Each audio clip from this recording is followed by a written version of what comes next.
Doctor Mizanur Rahman Azhari, তার ওয়াজ শোনা যাবে কি? এত ওয়াজ শুনি এটা বুঝলেন? হ্যাঁ,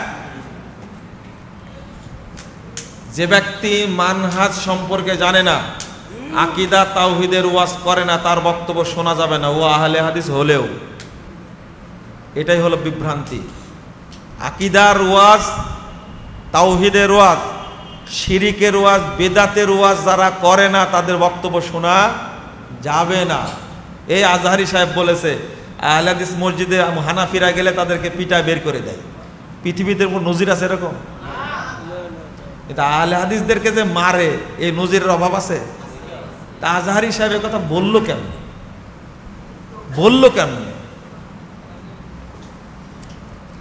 আমার ছোট ভাইয়ের বউ মনে করে মনের পর্দা বড় পর্দা। আস্তাগফিরুল্লাহ, আস্তাগফিরুল্লাহ।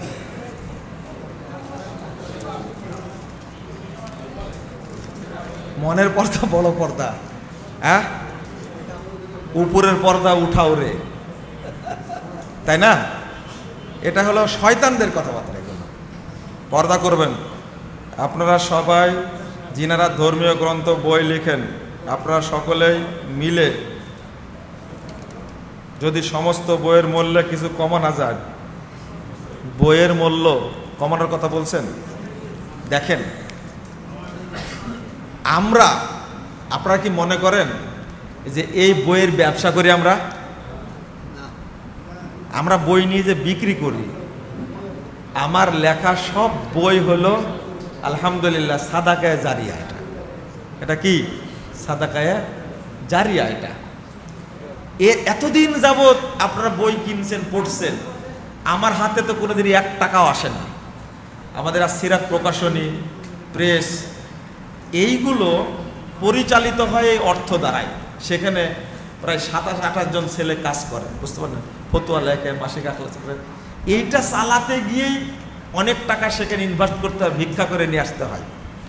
এরপরেও আমরা বই খুব কম দাম রাখি। আপনি দেখবেন অন্য বই কত দাম, সেই তুলনায় আমাদের বইগুলো অনেক কম দাম। আপনারা হয়তো মনে করতে পারেন যে না, সবারই লাইব্রেরি আছে, সবাই ব্যবসা করে, আলেম ওলামা, কিন্তু আলহামদুলিল্লাহ এই ব্যবসাটা আমার নাই। আপনারা দোয়া করবেন আল্লাহ যেন এটা কবুল করে, এই খেদমতটা যেন কবুল করে, এই দোয়াটা করবেন। আপনাদের কাছে এই দোয়াটা চাই। আমরা কিন্তু ব্যবসা করি না, বইয়ের কোনো লভ্যাংশ আমরা খাই না। যদি 1 টাকা বেশি দেন তাহলে কোথায় দিবেন?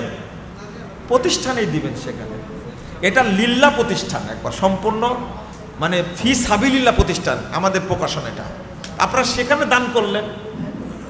এরপরেও আমি বলবো যদি কোনো বইয়ের দাম কমানো যায়, আমি কমানোর জন্য বলবো ইনশাআল্লাহ।